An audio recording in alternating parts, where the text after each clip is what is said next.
नमस्कार, बहुत स्वागत है आपका। आपके साथ मैं हूं ज्योत्सना पाटनी। नमस्कार, मैं हूं अमित पालित। सुबह के 9 बजे हैं और हम आपके लिए लेकर आए हैं सुबह 9 बजे की 9 बड़ी खबर। और आज उस बुलेटिन में हम आपको दिखाएंगे दिल्ली में हिंसा फैलाने वाले कितने आरोपियों की तस्वीर सामने आई, और साथ ही बताएंगे क्यों एक विदेशी पॉप स्टार और बॉलीवुड एक्ट्रेस के बीच जुबानी जंग छिड़ गई है। तो शुरू करते हैं 9 बजे की 9 बड़ी खबरें।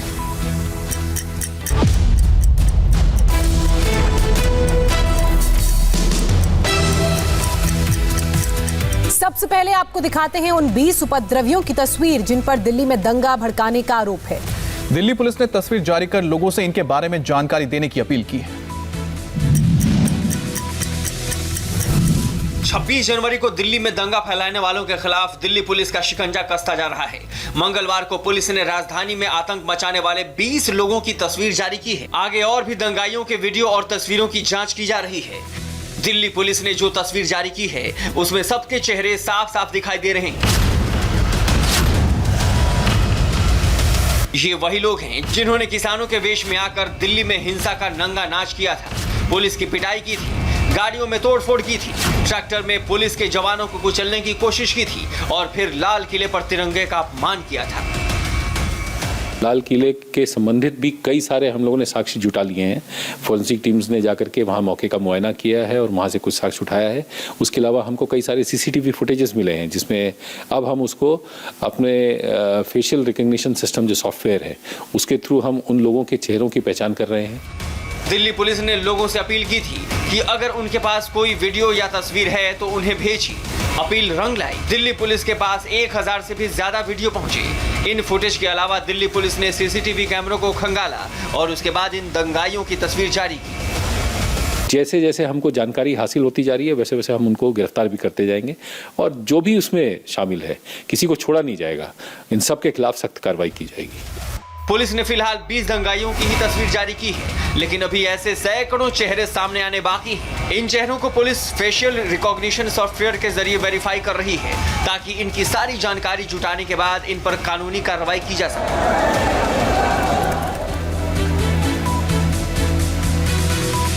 दिल्ली पुलिस ने इधर 26 जनवरी के दंगे के आरोपियों पर शिकंजा कसना शुरू किया है और उधर किसान नेताओं की पुलिस के खिलाफ नई साजिश का पता चला है।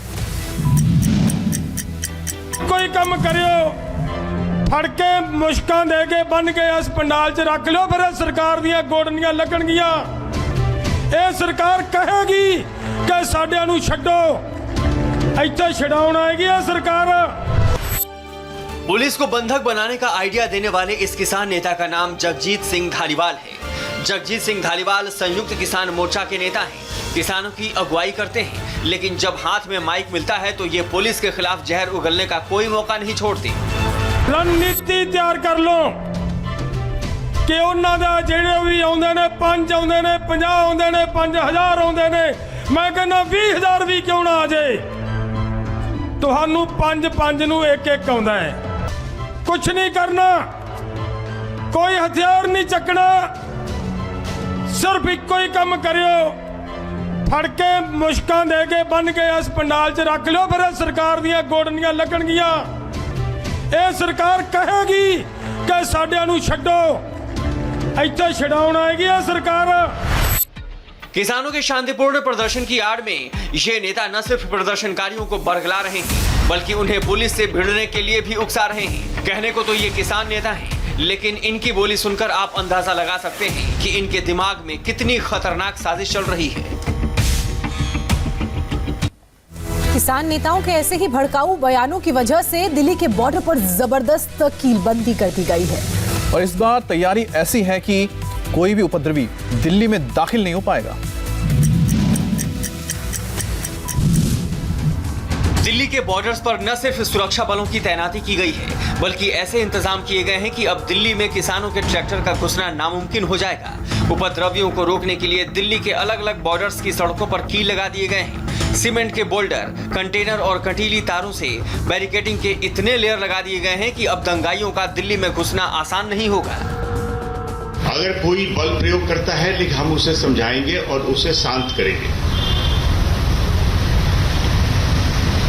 तो इसलिए ये जो अहिंसा और बल प्रयोग न करने का ये सही निर्णय है। लोग चाहते होंगे, ऐसा भी हो सकता है कि भड़काए, लेकिन आपने भड़के नहीं। आपने जो संयम था आपका कभी खराब नहीं हुआ। हो सकता है कि कोई चाहता हो कि आपको भड़काए, आप अपनी जो संयम है उसको भूल जाए, लेकिन आपने नहीं किया। हमें हमेशा अपने को मजबूत बनाते हुए आगे की तैयारी करनी है। लेकिन पुलिस की इन तैयारियों पर भी सियासत हावी है। कांग्रेस नेता राहुल गांधी ने कील और बैरिकेडिंग लगाने वाली 4 तस्वीरें ट्विटर पर शेयर की हैं और लिखा, भारत सरकार ब्रिज बनाए, दीवार नहीं। विपक्ष भले ही दिल्ली पुलिस पर सवाल खड़े कर रहा हो, लेकिन दिल्ली पुलिस कमिश्नर ने बता दिया कि आखिर दिल्ली पुलिस ने ऐसा क्यों किया है।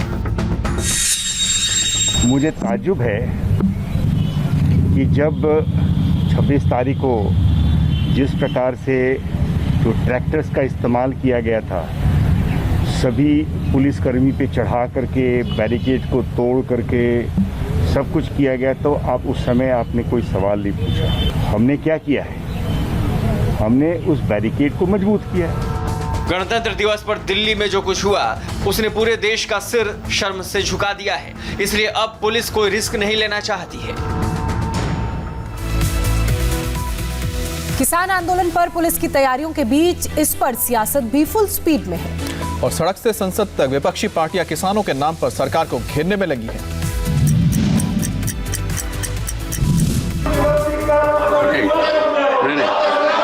कितने बजे? Please, this is not going to go on record. My audio. 70%. House stands adjourned till 11th.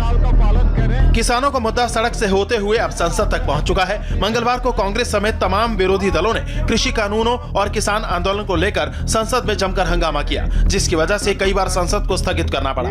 आज भी संसद में ऐसे ही हालात बने रहने के आसार हैं। किसानों के नाम पर विपक्षी सियासत की तस्वीर कल गाजीपुर बॉर्डर पर भी दिखी, जहाँ राकेश टिकैत से मिलने शिवसेना सांसद संजय राउत पहुंचे थे। आपकी इच्छा थी, हम जाकर उनसे मिले, टिकैत साहब से बात हो गई।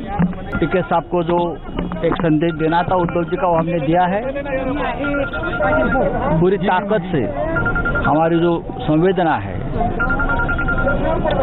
हम उनके साथ रहेंगे। ये देश का विषय है, ये कोई पंजाब हरियाणा या किसी एक राज्य का विषय नहीं है, देश के किसानों का विषय है।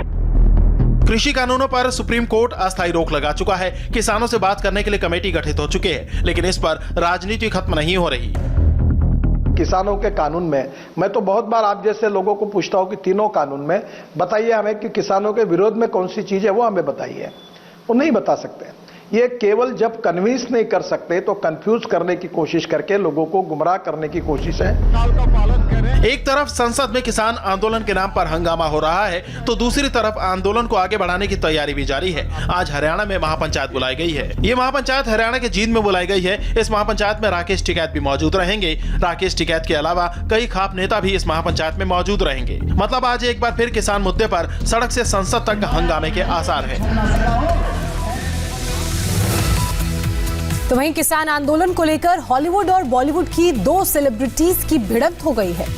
और पॉप स्टार रिहाना ने किसान आंदोलन के बहाने सुर्खियां बटोरने की कोशिश की, तो कंगना से उन्हें जोरदार जवाब भी मिला। दिल्ली के बॉर्डर्स पर 70 दिनों से धरने पर बैठे किसानों की आवाज को मशहूर पॉप सिंगर रिहाना ने अंतर्राष्ट्रीय आवाज देने की कोशिश की, तो उन्हें बॉलीवुड की क्वीन कंगना से सोशल मीडिया पर 2-2 हाथ करना पड़ा है। रिहाना ने किसानों के समर्थन में ट्विटर पर एक न्यूज शेयर की, जिसमें 26 जनवरी को हुई हिंसा के बाद दिल्ली के अलावा हरियाणा के कई जिलों में इंटरनेट सेवा बंद करने का जिक्र था। रिहाना ने ट्वीट में लिखा, हम इस बारे में बात क्यों नहीं कर रहे हैं। कैरिबियाई देश की पॉप सिंगर रिहाना का ट्वीट सामने आते ही कंगना ने उन्हें जोरदार जवाब दिया। कंगना ने ट्विटर पर लिखा, इस बारे में कोई भी बात इसलिए नहीं कर रहा है क्योंकि ये किसान नहीं है, बल्कि आतंकी हैं जो भारत को बांटना चाह रहे हैं, ताकि चीन जैसे देश हमारे देश पर कब्जा जमा ले और अमेरिका जैसी चाइनीज कॉलोनी बना दे। आप शांत बैठो बेवकूफ, हम लोग आपके जैसे बेवकूफ नहीं हैं जो अपने देश को बेच दें। ट्विटर के बाद रिहाना ट्विटर पर ट्रेंड करने लगी। उनके बारे में गूगल पर सर्च किया जाने लगा। लोग उनके ट्वीट पर प्रतिक्रिया दे रहे हैं। एएमयू के पूर्व छात्र नेता शर्जील उस्मानी का भड़काऊ भाषण उद्धव सरकार के लिए सिरदर्द बन गया है। शर्जील पर जब कोई एक्शन नहीं हुआ तब बीजेपी ने इसे मुद्दा बनाया, जिसके बाद महाराष्ट्र पुलिस ने शर्जील के खिलाफ केस दर्ज करने पर मजबूर होना पड़ा। आज से पहले हिंदुस्तान में मुसलमान को कत्ल करने के लिए वजह चाहिए होती थी। नहीं, ये इंडियन मुजाहिदीन से जुड़ा हुआ था, ये सिमी का मेंबर है, क्योंकि कहानी बनाई जाती थी फलाना बम धमाके में इसका लिंक रहा होगा।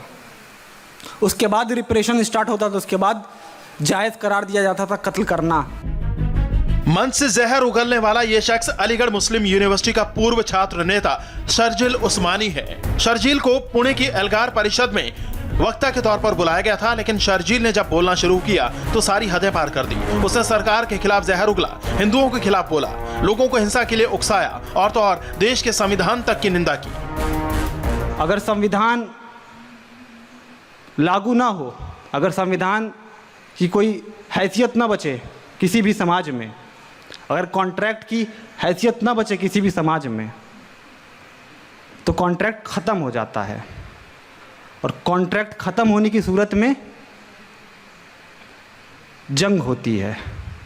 एंड आई से this with full responsibility that we are in a state of war. हम जंग के बीच में जी रहे हैं। पुणे के भीमा कोरेगांव की बरसी पर एल्गार परिषद में शर्जील को बुलाया गया था। इस दौरान शर्जील ने यह भड़काऊ भाषण दिया, जिसके वीडियो कल सामने आए। लेकिन इतना भड़काऊ भाषण देने के बाद भी जब शर्जील पर कोई कार्रवाई नहीं हुई तो बीजेपी ने महाराष्ट्र के उद्धव सरकार को शर्जील पर एक्शन लेने के लिए 48 घंटे का अल्टीमेटम दे दिया। शर्जील उस्मानी नाम का सड़े दिमाग का कोई व्यक्ति महाराष्ट्र के पुणे में आकर हिंदुओं को सड़ा कहता है, हम इसको सहन नहीं कर सकते। ये बिल्कुल गलत बात है। महाराष्ट्र की सरकार ने इसके ऊपर कार्रवाई करनी चाहिए। बीजेपी ने शर्जील के भाषण को मुद्दा बनाया। तब जाकर 72 घंटे बाद उद्धव की पुलिस ने शर्जील के खिलाफ केस दर्ज किया। पुणे पुलिस ने भड़काऊ भाषण देने के खिलाफ केस दर्ज किया है। शर्जील पर धार्मिक भावनाओं को भड़काने का आरोप लगा है। एल्गार परिषद में भड़काऊ भाषण देने के खिलाफ बीजेपी ने शिकायत दर्ज कराई थी। एंटी-सीएए मूवमेंट के दौरान गिरफ्तारी के बाद जिला बदर किया जा चुका शर्जील पर केस तो दर्ज हो गया है, लेकिन अब उसकी गिरफ्तारी की मांग तेज हो गई है। पंजाब के जलालाबाद में कल अकाली दल के प्रमुख सुखबीर सिंह बादल की गाड़ी पर हमला हुआ, जिसके बाद अकाली दल और कांग्रेस के कार्यकर्ता आपस में भिड़ गए और इस हमले के दौरान गोलियां भी चली।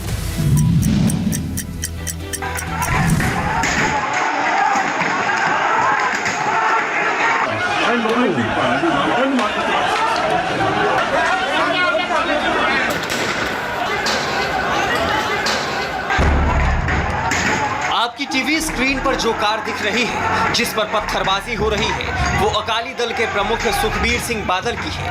वो सुखबीर सिंह बादल जो पंजाब के डिप्टी सीएम भी रह चुके हैं। कल उनके काफिले पर कुछ इस तरह हमला हुआ और इस हमले का आरोप कांग्रेस पार्टी पर है।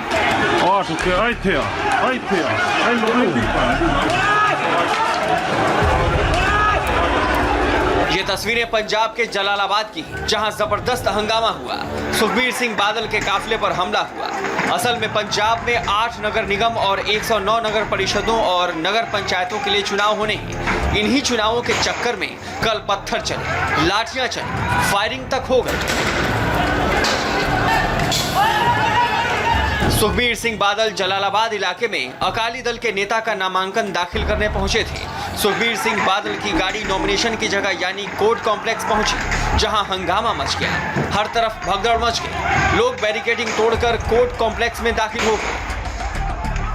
वो सोचते हैं कि हुण सरकार साडी बन गई ते हुण पुलिस साडे नाल आ 7 महीने 8 महीने टप जाणगे मिंटां 'च, किधर जाणगे भज के। इंसाफ दवावांगे, लोगों को इंसाफ मिलूगा। कि वो सोचते हैं कि असीं पुलिस नूं वरत के, अफसरां नूं वरत के ते आ जिहड़ा हमला इहने यूपी तो बदमाश बुलाए पैसे दे के, सोचता है कि मैं डरा लूंगा। उन्हें पता नहीं श्रोमणी अकाली दल पार्टी कांग्रेस वांगू नहीं है। जब सुखबीर सिंह बादल ने कांग्रेस पर अटैक किया तो सीएम अमरिंदर सिंह भी मैदान में आ गए। ज्यादा तो कुछ नहीं कहा, लेकिन उनके बयान से ऐसा लगा जैसे वो कह रहे हों ताली एक हाथ से नहीं बजती। There were 2 Akalis injured and there are 2 congressmen injured. So we don't know. Let the police do its investigation, then we know. Punjab में 14 फरवरी को 8 नगर निगम, 109 नगर परिषद और नगर पंचायतों के लिए चुनाव है। ऐसे में सियासी बयानबाजी के साथ साथ सत्ता के लिए खूनी संघर्ष अब सड़क पर भी दिखने लगी है। पंजाब की सिर्फ जलालाबाद ही नहीं बल्कि तरन तारन में भी जमकर हिंसा हुई। नगर पंचायत के नॉमिनेशन के दौरान सियासी दलों के समर्थकों के बीच जमकर हाथापाई और मारपीट हुई।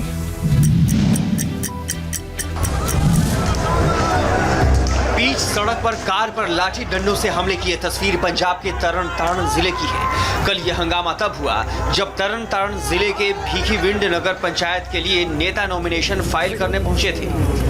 आरोप है कि अकाली दल और आम आदमी पार्टी के नेता नॉमिनेशन फाइल करने पहुंचे थे, तभी कांग्रेस कार्यकर्ताओं ने उनका रास्ता रोक लिया। इतना ही नहीं, कांग्रेस कार्यकर्ताओं ने उनकी फाइल छीनने की कोशिश की।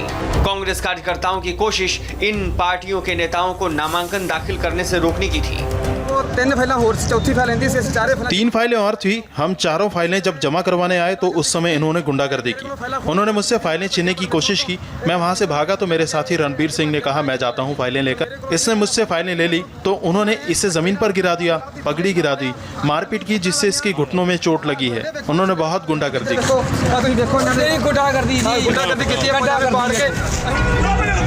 हैरानी तो इस बात की थी कि नॉमिनेशन को देखते हुए बड़ी संख्या में पुलिस की तैनाती की गई थी, लेकिन पुलिस वाले अपने सामने हंगामा होते देखते रहे। हंगामा कर रहे लोगों को रोकने की कोशिश नहीं की। लाठी डंडे लेकर पहुंचे लोग सरेआम गुंडागर्दी करते रहे।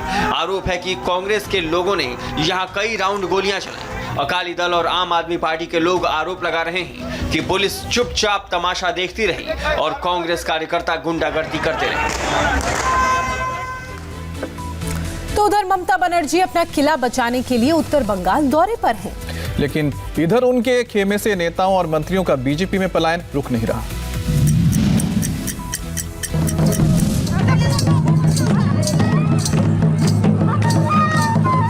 पश्चिम बंगाल की मुख्यमंत्री ममता बनर्जी की ये बेहद दिलचस्प तस्वीर है। लोक नृत्य कलाकारों के साथ उनके डांस की ये तस्वीरें खूब वायरल हो रही हैं।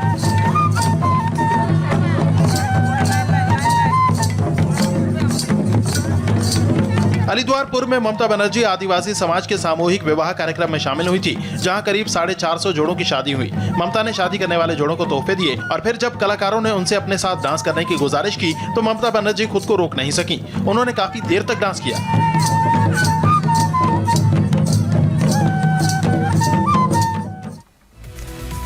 वक्त एक ब्रेक का है। ब्रेक के बाद देखिए बैटल ऑफ बंगाल में क्या है बीजेपी का बंगाल बदलो अभियान।